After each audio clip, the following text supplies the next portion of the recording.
हामी तरुल भ्याकुर खाएर पनि बाँचौला। हामीलाई साह्रै नै ठुलो कन्डिसन राखेर मुलुकै ध्वस्त पार्ने डिजाइन अन्तर्गत मदन भण्डारीको पोस्टमार्टम गर्ने डाक्टर बन्दैछु। मदन भण्डारीलाई मारियो, राजा वीरेन्द्रको वंश नाश गरियो, यो सबै एमसीसीसँग कनेक्टेड छ जस्तो लाग्यो अहिले मलाई। तपाईको सत्ता एकै दिनमा ढलाइदिने सेचन गर्दै अलिकति गहुँत पनि खाँदै, किनभने स्वास्थ्यको लागि राम्रो रहेछ त्यो पनि खाँदै, अलिकति जल बागमतीमा पनि अलिकति दुध नागलाई पनि चढाउँदै, अलिकति दुध बागमतीमा पनि चढाउँदै आएको मान्छे हो म। एमसीसी जुन जुन देशमा लागू गरियो त्यो देशको राष्ट्रिय हित सम्वर्धन हुन सकेन। त्यसैले 2015 पछाडि जति पनि एमसीसी का प्रोजेक्टहरू बनाइए 8वटा मात्रै प्रोजेक्ट बनेका छन् र 2020 भन्दा पछाडि एउटा पनि प्रोजेक्ट बन्न सकेको छैन। शीर्षक तपाईको निकाय कुन हो? नेपाल विद्युत प्राधिकरण। नेपाल विद्युत प्राधिकरणलाई किन यो प्रोजेक्टमा संलग्न गरिएन? यस पछाडिको षड्यन्त्र के हो? म कुलमान घिसिङजीलाई अनुरोध गर्न चाहन्छु, जुन बेला यो प्रोजेक्ट बनेको थियो त्यो बेला तपाईँ नेपाल विद्युत प्राधिकरणको नेतृत्व गरिरहनु भएको थियो। यसको अन्तर्वस्तु के हो? कुलमानजी, तपाईले एमसीसी को बारेमा बोलिदिनु पर्छ। यो सम्झौता अमेरिका र नेपालको बीचमा भएको हो भने भारतको स्वीकृति लिनुपर्ने जरुरी किन ठानियो? भारतलाई किन बीचमा राख्यो? आफ्नो ज्यानको बाजी लगाएर सडकमा निस्किन तयार छौँ हामी। पृथ्वीनारायण शाह, विजयनगरजी, नेपाली सेना र नेपाली नागरिकले सिर्जना गरेको यो पवित्र भूमि बचाउनका लागि हामी ज्यानको आहुति दिन पनि तयार छौँ। म हार्दिक अभिवादन गर्न चाहन्छु र यो मुलुक चाहिँ मोडर्न मुलुक चाहिँ बडा महाराज धिराज पृथ्वीनारायण शाहले जोडिदिनु भएको, एकीकरण गरिदिनु भएको र उहाँलाई आशीर्वाद चाहिँ कसले दिएको भन्दा गुरु गोरखले दिएको, गोरखनाथले दिएको। यो मुलुक भनेको भोलेनाथको मुलुक, मच्छिन्द्रनाथको मुलुक र आशीर्वाद प्राप्त गुरु गोरखनाथको आशीर्वाद छ हामीलाई। त्यसकारण म आगे आगे गोरख जागे, म आगे आगे भन्छु, गोरख जागे भनिदिनु होला कृपया। 1 मिनेटसम्म जागेको जागै, अब खाडो जागो। गुरु गोरखनाथको आगे आगे आगे आगे आगे आगे आगे आगे आगे आगे आगे आगे आगे आगे जागिसक्यो र सम्पूर्ण पृथ्वीमा कम्पन छ। आजको यो माइतीघर मण्डलाको कर्नरबाट म प्राध्यापक डाक्टर रामप्रसाद उप्रेती बोल्दैछु। सर्वप्रथम म यस मुलुकका राष्ट्रपतिज्यू, यस मुलुकका प्रधानमन्त्रीज्यू, छिमेकी राष्ट्र भारतका महामहिम मोदीज्यू, नरेन्द्र मोदीज्यू, मेरो उत्तरतिरका छिमेकी महामहिम सी जिनपिङज्यू र संयुक्त राज्य अमेरिकाका जो बाइडेन, प्रेसिडेन्ट जो बाइडेनज्यू, सबैमा हार्दिक र यहाँ उपस्थित सबै दाजुभाइ दिदीबहिनीहरूमा हार्दिक अभिवादन गर्न चाहन्छु। हामी त शान्ति प्रेमी मान्छे, हामीलाई शान्तिका कुरा गर्न आउँछ, हामी मान्छेलाई माया गर्न जान्दछौँ। गुरु गोरखनाथको हामीलाई आशीर्वाद प्राप्त छ। त्यसकारण यस मुलुकको एक छटाक माटो जोगाउनको लागि पनि आफ्नो जीवनको आहुति जसले पनि दिन चाहन्छन्, जुनसुकै नेपालीले पनि। म त डाक्टर हो, म त मेडिकल कलेजको प्रोफेसर पनि हो। अहिले मैले मेडिकल कलेजमा विद्यार्थी पढाउँदै गर्नु पर्थ्यो होला, अथवा मैले विद्यार्थी बिरामी जाँच्दै गर्नु पर्थ्यो होला। तर जब मेरो मुलुक एकदमै बिरामी भयो, एकदमै साह्रै बिरामी परेको हुनाले र मेरो मुलुकलाई मैले आमा भनेको हुनाले, आमा बिरामी भएको अवस्थामा म डाक्टर मात्रै हो, प्रोफेसर मात्रै हो भनेर क्लासरुममा बस्न सकिनँ, बिरामी हेर्दै त्यहाँ पनि बस्न सकिनँ। र त्यसको सच्चा डाक्टर भनेको, देशको सच्चा डाक्टर भनेको देशका नागरिकहरू, देशवासीहरू नै हुन्, ती चाहिँ डाक्टर हुन् भनेर आज तपाईँ सबै डाक्टरहरूको साथमा म पनि हातमा हात मिलाउन, काँधमा काँध मिलाउन आएको। अब रह्यो हामीलाई अमेरिकाले, हामी अमेरिकालाई, अमेरिकाका महान दाजुभाइ दिदीबहिनीहरूलाई हामीले गाली गर्नु छैन। त्यहाँका नागरिकहरूलाई म त धेरैचोटि अमेरिकामा गएको छु, त्यहाँका राम्रा राम्रा युनिभर्सिटीहरूमा म एक्सपोज भइसकेका छु। र त्यहाँका विभिन्न स्टेटमा पनि गइसकेका छु र अमेरिकाका दाजुभाइ दिदीबहिनीहरूले नेपाललाई साह्रै माया गर्नुहुन्छ। उहाँहरूले ट्याक्स काटेर पठाएको पैसा हो। त्यो पैसा हामीले अमेरिकाले हामीलाई जति पैसा दिए पनि हामी लिन्छौँ, त्यसमा हाम्रो आपत्ति केही पनि छैन। तर कुनै पनि कन्डिसन राखेर दिएको पैसा हामीलाई मान्य हुने छैन, हामी लिँदैनौँ। यो कन्डिसन छ। हाम्रो संसद भन्दा पनि माथि अर्को संसद जस्तो, अर्को गभर्मेन्ट जस्तो, हामी चाहिँ सेकेन्ड ह्यान्ड जस्तो, हाम्रा चाहिँ त्यस्तो भएको हुनाले ती क्लजहरू नराखिदिनुहोस्। जति पैसा दिन मन लाग्छ हामी स्वीकार्न तयार छौँ। हामीलाई दिँदा हुन्छ। यसै गरी एउटा इन्फर्मेसन मैले सेयरिङ मात्रै गरेको, मैले त टिचिङ हस्पिटलबाटै पढाएँ हो MBBS। त्यो टिचिङ हस्पिटल जापानिजले बनाइदिएको हो। अहिले म बर्दिवाससम्म राम्रो बाटो, युरोपियन स्ट्यान्डर्डको बाटोमा जान्छु यहाँबाट काठमाडौँबाट बर्दिवास पुग्दा, त्यो पनि जापानले बनाइदिएको। यस्ता धेरै अरबका प्रोजेक्टहरू जापानले हामीलाई बनाइदिएको छ। तर कुनै पनि प्रोजेक्टहरू संसदबाट पास गर्नु परेको छैन, कुनै पनि कन्डिसन राख्नु परेको छैन। यसै गरी जर्मनले पनि हामीलाई दिएको छ, चाइनाले पनि दिएको छ, इन्डियाले पनि दिएको छ। अर्थात् हामीलाई संसारभरिका सबै दाजुभाइ दिदीबहिनीहरूले, संसारभरिका नागरिकहरूले नेपाललाई असाध्यै माया गर्नुहुन्छ, मन पराउनुहुन्छ। यो दिव्य भूमि हो भनेर भगवान बुद्धको जन्म यहीँ, माता जानकीको जन्म यहीँ, विश्वका अग्ला हिमाल यहीँ, मान्छे बचाउने जडीबुटी यहीँ, असाध्य मिलनसार मान्छे यहीँ। आवश्यक परो मुलुकका लागि भने एक ढिक्का हुने 3 करोड नेपाली पनि यहीँ यस मुलुकमा। र हामी सबको हामी विकास विरोधी होइन। हामीलाई सहयोग दिनुहोस्, हामी लिन्छौँ, तर कन्डिसन नराखिदिनुहोस्। कन्डिसन राख्नु भयो भने त्यो हामीलाई मान्य हुँदैन। ल त्यसो म अमेरिकन नागरिक दाजुभाइ दिदीबहिनीहरूलाई नि भन्न चाहन्छु, यदि अरू कुनै देशले त्यस्तो खालको कन्डिसन राखेर तपाईँहरूलाई सहयोग गर्न खोज्यो भने तपाईँहरू लिनुहुन्छ कि हुन्न यति भनिदिनुहोस्। तपाईँको गभर्मेन्ट भन्दा माथि अरू कोही बसेर तपाईँलाई खरबौँ डलर दिन चाह्यो, ट्रिलियन्स अफ डलर दिन चाह्यो भने तपाईँहरूलाई मान्य हुन्छ कि हुँदैन? हुँदैन भने नेपालीलाई चाहिँ किन मान्य हुन्छ त? हामीलाई त्यो मान्य हुनै सक्दैन। हामी तरुल भ्याकुर खाएर पनि बाँचौँला। हामीलाई साह्रै नै ठुलो कन्डिसन राखेर मुलुकै ध्वस्त पार्ने डिजाइन अन्तर्गत म त मदन भण्डारीको पोस्टमार्टम गर्ने मान्छे हो। मदन भण्डारीको पोस्टमार्टम गर्ने डक्टर बन्दैछु।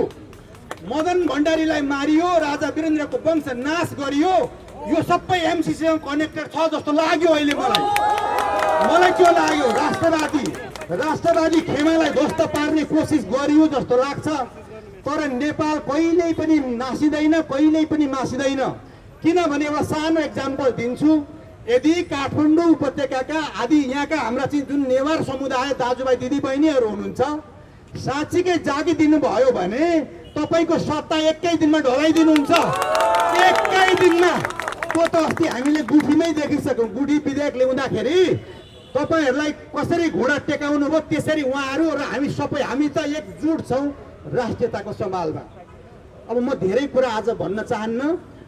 यो एउटा खुसीको कुरा चाहिँ के भनिदिन चाहन्छु भने अहिले सम्पूर्ण नेपाल नै जागेको छ। हाम्रा ऋषिहरू, हाम्रा चाहिँ धर्मगुरुहरू सबैहरू हाम्रो जति पनि हुनुहुन्छ नदीका किनारमा बसेर जल उठाउँदै तर्पण दिँदै सङ्कल्प पनि गर्नुभएको छ। म पनि घरबाट हिँड्नुभन्दा अगाडि पवित्र गौमाताको गहुँतले सेचन गर्दै अलिकति गहुँत पनि खाँदै, किनभने स्वास्थ्यको लागि राम्रो रहेछ, त्यो पनि खाँदै अलिकति जल बागमतीमा पनि अलिकति दुध नागलाई पनि चढाउँदै, अलिकति दुध बागमतीमा पनि चढाउँदै आएको मान्छे हो म। मातृभूमिको लागि मेरो जीवन, म बच्चैदेखि मातृभक्त, देश मातृभूमि भक्त, बाँकी जीवन पनि मातृभूमिकै लागि। अब फेरि एकचोटि नारा लगाऊ, आगे आगे आगे आगे आगे आगे आगे आगे आगे आगे आगे आगे आगे आगे आगे आगे आगे।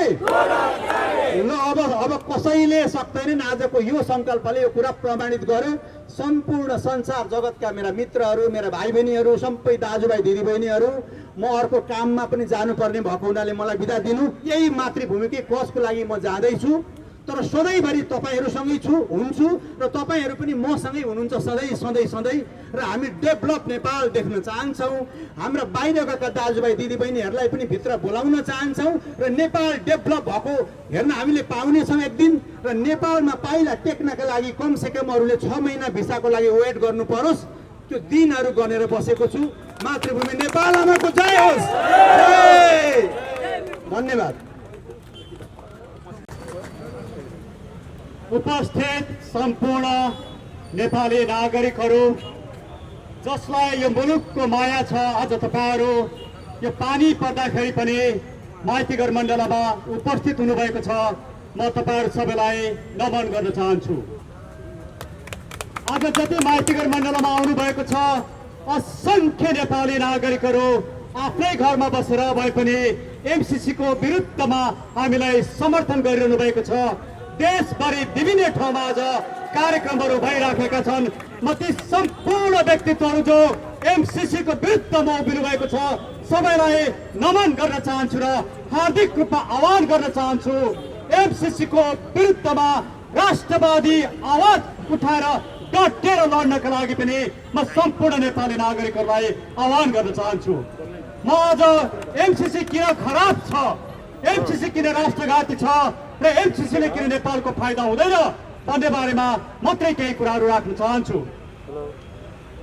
एमसिसीमा हेर्दाखेरि आजसम्म 50वटा देशमा एमसिसी प्रोजेक्टहरू लागू भएका छन्। 50वटा देशमध्ये 2005 देखि 2015 सम्म एमसिसीका 44वटा प्रोजेक्ट बनेका छन्।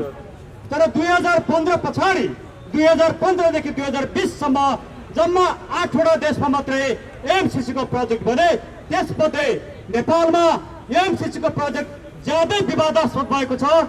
श्रीलङ्कामा एमसिसीको प्रोजेक्ट खारेज गरिएको छ। सेनेगलमा एमसिसीको प्रोजेक्ट सिग्नेचर मात्रै भएको छ। यसरी 2015 देखि 2020 सम्म किन 8वटा मात्रै सम्झौताहरू भए र 2006 देखि 2015 सम्म किन 44वटा भए भन्ने विषयमा एउटा गम्भीर प्रश्न खडा भएको छ। 2006 देखि 2015 सम्म दुनियाँभरि लागू भएका एमसिसीको अनुभवले के प्रश्न पार्यो भने एमसिसी जुन जुन देशमा लागू गरियो ती देशको राष्ट्रिय हित सम्वर्धन हुन सकेन। त्यसैले 2015 पछाडि जति पनि एमसिसीका प्रोजेक्टहरू बनाइए 8वटा मात्रै प्रोजेक्ट बनेका छन् र 2020 भन्दा पछाडि एउटा पनि प्रोजेक्ट बन्न सकेको छैन। र भर्खरै श्रीलङ्काले एमसिसी खारेज गरेको छ। त्यस्तै अरू केही देशहरूमा पनि एमसिसी खारेज भएको छ र आज नेपालमा एमसिसी ज्यादै विवादास्पद बनेको छ। म किन एमसिसी विवादास्पद छ र नेपालको हितमा छैन भन्ने बारेमा केही कुराहरू राख्न चाहन्छु। सबभन्दा पहिला एमसिसीको प्रस्तावनामा लेखिएको छ कि एमसिसीको बारेमा नेपाली नागरिकहरूसँग सरसल्लाह गरेर छलफल गरेर एमसिसीमा हस्ताक्षर गरिएको भन्ने कुरा लेखिएको छ। यो सरासर झुट हो। म अमेरिकी सरकारलाई भन्न चाहन्छु, तपाईँ लोकतन्त्रमाथि डेमोक्रेसीमाथि विश्वास गर्ने एउटा मुलुक हो। डेमोक्रेसीमा नागरिकसँग सल्लाह गरिन्छ, नागरिकको मत लिन्छ, नागरिकको मत बिना कुनै पनि कुरालाई मान्यता दिइँदैन। किन एमसिसीको प्रस्तावनामा नागरिकसँग छलफलै नगरिकन नागरिकसँग सल्लाह गरियो भन्ने कुरा झुट कुरा लेख्नुभयो। यसले तपाईँको प्रजातान्त्रिक आवरण उदाङ्ग पार्छ र म नेपाली सरकारलाई के भन्न चाहन्छु, किन हामी नेपाली नागरिकहरूलाई छल्यो ढाकियो, किन ढाक्नु पर्यो, यसको आवश्यकता के पर्यो? आज हामी जान्न चाहन्छौँ एमसिसीको विषयमा प्रत्येक नेपाली नागरिकले छलफल गर्न पाउनु पर्दछ। एमसिसीका नराम्रा कुरा के हुन्, राम्रा कुरा के हुन्, यो सम्पूर्ण विषयमा छलफल हुनु पर्दछ। त्यसैले नेपालका लागि नेपालीले भनेको छ, जसरी श्रीलङ्कामा एकजना प्रोफेसरको अध्यक्षतामा एउटा स्वतन्त्र अध्ययन आयोग बनाइयो त्यसरी नै नेपालमा पनि एमसिसीका विज्ञहरूलाई लिएर एउटा स्वतन्त्र आयोग बनाइयोस् र त्यो आयोगको निष्कर्षका आधारमा मात्रै एमसिसीमा अगाडि बढ्ने कि नबढ्ने भनेर निष्कर्षमा पुग्योस्। यदि हामीले ओली सरकारलाई पनि यही भनेका थियौँ, तपाईँ एउटा आयोग बनाउनुहोस्, तर ओली सरकारले बनाउन सकेन किनकि ओली सरकार नागरिकको आवाज सुन्न सक्दैन थियो। आज देउबाजी आउनु भएको छ, देउबाजीलाई पनि हामी त्यही भन्छौँ। यदि तपाईँको लोकतन्त्रप्रति अलिकति पनि विश्वास छ, तपाईँले विश्वेश्वर प्रसाद कोइरालाको काङ्ग्रेसको अलिकति पनि अनुभूति तपाईँसँग छ भने एमसीसी पारित गर्ने कोसिस गर्नुभन्दा अगाडि स्वतन्त्र नागरिकहरूको एउटा आयोग बनाएर यो विषयमा व्यापक रूपमा छलफल होस् र नेपाली नागरिकहरूलाई बुझ्ने अवसर दियोस्। म त्यसरी नै भन्न चाहन्छु, एमसीसी प्रोजेक्ट भनेको विद्युत ट्रान्समिसन लाइनसँग सम्बन्धित प्रोजेक्ट हो। रातमाटादेखि लिएर बुटोल हुँदै सुनौलसम्म पुर्याउने यो प्रोजेक्टको उद्देश्य रहेको छ। म सबभन्दा पहिलो प्रश्न राख्न चाहन्छु, नेपालमा विद्युत ट्रान्समिसन गर्ने सबैभन्दा आधिकारिक निकाय, विशेषज्ञता भएको निकाय कुन हो? नेपाल विद्युत प्राधिकरण। नेपाल विद्युत प्राधिकरणलाई किन यो प्रोजेक्टमा संलग्न गरिएन? यस पछाडिको षड्यन्त्र के हो? म कुलमान घिसिङजीलाई अनुरोध गर्न चाहन्छु, जुन बेला यो प्रोजेक्ट बनेको थियो त्यो बेला तपाईँ नेपाल विद्युत प्राधिकरणको नेतृत्व गरिरहनु भएको थियो। यसको अन्तर्वस्तु के हो? कुलमानजी, तपाईँले एमसीसी को बारेमा बोलिदिनु पर्छ। किन नेपाल विद्युत प्राधिकरणलाई तपाईँले एमसीसी लागू गर्ने निकायको रूपमा बनाउनु भएन? त्यो कुरा तपाईँले नेपाली नागरिकलाई खुलास्त पारिदिनु पर्छ। एमसीसी को प्रोजेक्ट बनिसके पछाडि, ट्रान्समिसन लाइन बनिसके पछाडि त्यो ट्रान्समिसन लाइनबाट नेपाल विद्युत प्राधिकरणले विद्युत ट्रान्समिट गर्न पाउँदैन। त्यसको लागि एउटा प्राइभेट कम्पनी खडा गरिन्छ र त्यो प्राइभेट कम्पनीले त्यो ट्रान्समिसन लाइनबाट विद्युत प्रसारण गरेको सम्पूर्ण फाइदाहरू लिन्छ। त्यसैले यिनै नेताहरू र एमसीए नेपालले सृजना गर्ने त्यो प्राइभेट कम्पनीको निहित स्वार्थका लागि यो 500 मिलियन डलरको प्रोजेक्ट बनाइदिएछ। यसमा नेपाल विद्युत प्राधिकरणले किन त्यो ट्रान्समिसन लाइनबाट विद्युत प्रसारण गर्न नपाउने हो? त्यो कुरा हामी नेपाली नागरिकलाई थाहा हुनुपर्छ।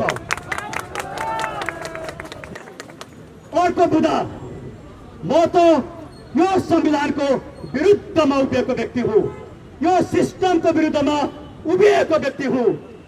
तर म तपाईँ देउबाजीलाई, तपाईँ ओलीजीलाई, प्रचण्डजीलाई, माधवजीलाई, यस्तै अरूजीहरूलाई पनि म भन्न चाहन्छु, जसले यो संविधान बनाउनु भयो, तपाईँले यो संविधानभन्दा पनि एमसीसीलाई उच्च स्थान दिएर, अर्थात् नेपालको संविधान र एमसीसी बाजिँदाखेरि एमसीसीले लागू हुने, नेपालको संविधान लागू नहुने गरी किन यस्तो राष्ट्रघाती प्रस्ताव राख्नुभयो र यस्तो प्रस्तावलाई किन स्वीकार गर्नुभयो? तपाईँलाई अब हामीले राष्ट्रघाती नबनेर कसलाई राष्ट्रघाती भन्ने? जसले संविधान बनायो उसैलाई यो संविधानको अस्तित्व र मर्यादामाथि शङ्का छ भने यो संविधान खारेज गरौँ र नयाँ संविधानको लागि म भन्न चाहन्छु, एमसीसी को प्रोजेक्ट लागू भएको ठाउँमा कुनै पनि अपराध भयो भने, कुनै पनि घटना घट्यो भने हाम्रो नेपाली अदालतले मुद्दा हेर्न नपाउने, नेपालको कानुन लागू नहुने यस्तो प्रावधान किन राखियो? यो प्रावधान राष्ट्रघाती हो कि होइन? प्रत्येक नेपाली नागरिकले जान्न पाउनु पर्दछ। म भन्छु यो प्रावधान राष्ट्रघाती हो। एक हो, दुई हो, तीन हो। त्यति मात्र होइन, विद्युत प्रसारणसँग सम्बन्धित विषयमा कुनै पनि बौद्धिक सम्पत्तिको कुनै सरकार हुँदैन। तर बौद्धिक सम्पत्ति अमेरिकाले पाउने प्रावधान किन राख्यो? हामीलाई जान्ने अधिकार छ। त्यति मात्रै होइन, यो सम्झौता अमेरिका र नेपालको बिचमा भएको हो भने भारतको स्वीकृति लिनुपर्ने जरुरी किन ठानियो? भारतलाई किन बिचमा राख्यो? हामी भारत विरोधी होइनौँ, हामी मित्र राष्ट्रलाई सम्मान गरेर जान्दछौँ। कि त 3टा देशको बिचको सम्झौता बनाइयोस्, यदि यो 2टा देशको मात्रै सम्झौता हो भने भारतलाई बिचमा ल्याउनु पर्ने कुनै जरुरी छैन। त्यति मात्रै होइन, यो सम्झौतामा अडिट गर्ने कुरामा किन नेपालको अडिट गर्ने संस्था अर्थात् महालेखा परीक्षकलाई किन विश्वास गरिएन र महालेखा परीक्षकले अडिट गर्न नपाउने र अमेरिकी संस्थाले गरेको अडिटको एउटा सहभागी मात्रै बनाउने गरी किन महालेखा परीक्षकलाई राख्यो? आफ्नै संवैधानिक निकायलाई अविश्वास गर्नुपर्ने कारण किन पर्यो?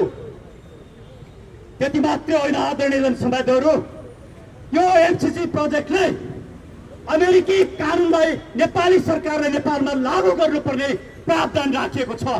कुनै पनि सार्वभौम सत्ता सम्पन्न मुलुकको लागि, कुनै पनि स्वाधीन सरकारको लागि, कुनै पनि मुलुकको इज्जतका लागि अर्काको देशको कानुन लागू गर्न सकिँदैन। हामी अमेरिकाको उपनिवेश होइनौँ।